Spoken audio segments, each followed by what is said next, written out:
Você quer saber a diferença entre a formiga e o elefante? São processos envolvidos na evolução. Então vem comigo. Chama a vinheta, Darwin.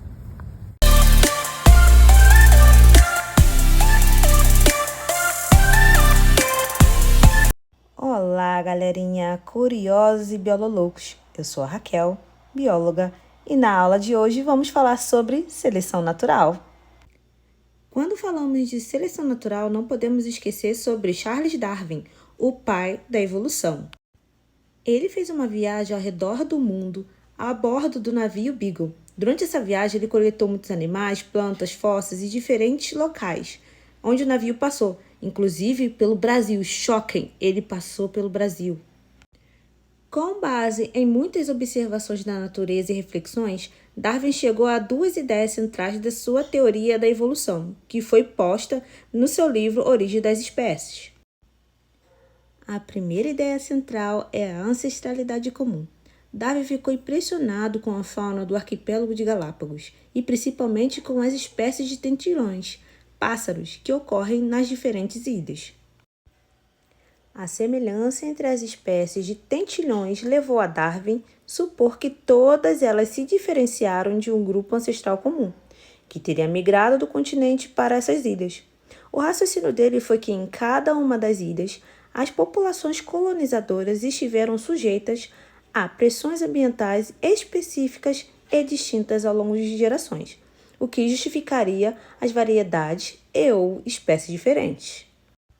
Como mostrado nessa figura, onde um tentilhão ancestral ramificou-se em diferentes espécies de tentilhões, no qual sofreram alteração da morfologia do seu bico e, por consequência da alteração da morfologia do bico, alterou também os hábitos e a dieta das espécies derivadas. A outra ideia central proposta por Darwin foi a seleção natural. Influenciado pela teoria de Thomas Malthus sobre crescimento populacional e escassez de recursos, Darwin aplicou isso para as demais populações de seres vivos, em que o crescimento populacional seria controlado por limites impostos pelo ambiente. Para que a seleção natural ocorra, é requerido 3 fatores: variabilidade genética, hereditariedade e adaptabilidade. A variabilidade genética é a diversidade de alelo. Alelos são formas alternativas de um mesmo gene, presente nos indivíduos de uma espécie, que confere diferenças morfológicas e fisiológicas. A variabilidade genética nos permite que os indivíduos respondam de diferentes maneiras às mudanças que ocorrem no ambiente. Alguns fatores que influenciam na variabilidade genética são mutação, fluxo gênico, a reprodução sexuada e a deriva genética. Um ótimo exemplo de variabilidade é a espécie humana, o qual temos diferentes cores de cabelo, diferentes cores de olhos, de pele, altura, voz, entre indivíduos da mesma espécie. Já a hereditariedade é um fenômeno que representa a condição de semelhança existente entre a geração parental e a geração filial, através da contínua transferência de informações em forma de código, que são as bases nitrogenadas. E a adaptabilidade, que é definida pela capacidade de adaptar-se às novas condições, circunstâncias e necessidades.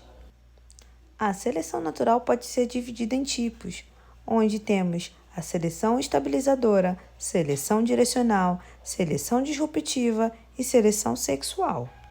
Em ambientes estáveis, em que a média dos indivíduos está bem adaptada às condições ambientais, a seleção natural tende a reforçar a situação e favorecer os indivíduos com fenótipos medianos, selecionando negativamente os indivíduos que apresentam características extremas, ou seja, eliminando.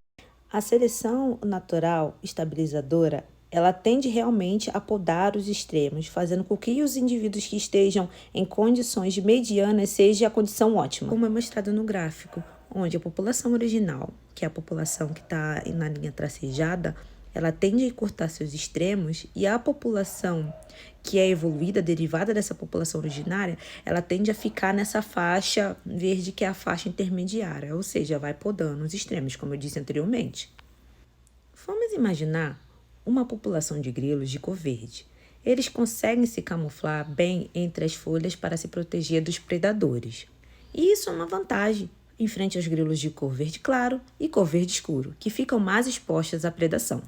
Com isso, as características de cor verde claro e verde escuro tendem a sumir ao passar do tempo, e a característica mediana, de cor verde, tende a ser mantida.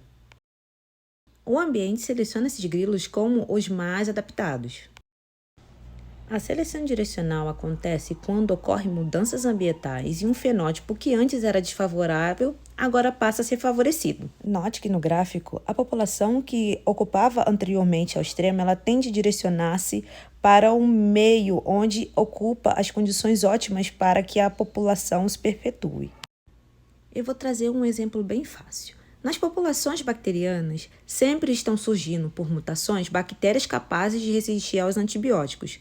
Na ausência dessas substâncias, as bactérias mutantes não levam nenhuma vantagem sobre as bactérias não mutantes, sendo logo eliminadas por competições. Mas, na presença dessas substâncias, as bactérias mutantes possuem uma vantagem sobre as bactérias não mutantes.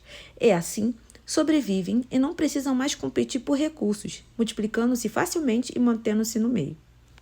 Na seleção disruptiva, ou também chamada diversificadora, ocorre o oposto da seleção estabilizadora. Nesse caso, os fenótipos medianos são desfavorecidos e os fenótipos extremos são favorecidos. Agora, imagine que em uma espécie de pássaro tivesse apenas 2 tipos de alimentos, sementes duras e larvas escondidas na madeira. Seriam favorecidos os pássaros dotados de bico fino e delicado, que teriam a facilidade de capturar as larvas. E os pássaros com um bico maior e mais forte seriam capazes de quebrar as sementes. Pássaros de bico intermediário levariam desvantagem por não serem muito hábeis na obtenção de nenhum dos 2 tipos de alimento. Essa característica acabaria desaparecendo com o passar do tempo por seleção natural. E por último e não menos importante, vamos falar da seleção sexual, que consiste nas preferências que os indivíduos de um sexo, geralmente fêmeas, tendem a se acasalar com parceiros portadores de determinadas características. Os machos exibem seus atributos masculinos com o intuito de conquistar as fêmeas e fecundá-las, garantindo assim a perpetuação de suas características. Esses atributos podem ser canto, a plumagem colorida, a agressividade e a força física. Os machos mais bem dotados de acordo com o critério de cada espécie têm maiores chances de se reproduzir e assim perpetuar suas características. Nessa imagem, olha que interessante, essa espécie se chama ave do paraíso. Ela está no momento de cortejo com a sua fêmea fazendo uma dança com um gigado muito interessante. Ele tem a finalidade de dançar para envolver a fêmea para que eles possam sim se acasalar. Nós ficamos por aqui e eu espero que você tenha aproveitado muito a nossa aula. Agora fique mais um pouco com as fotos da exposição Darwin, Origens e Evolução.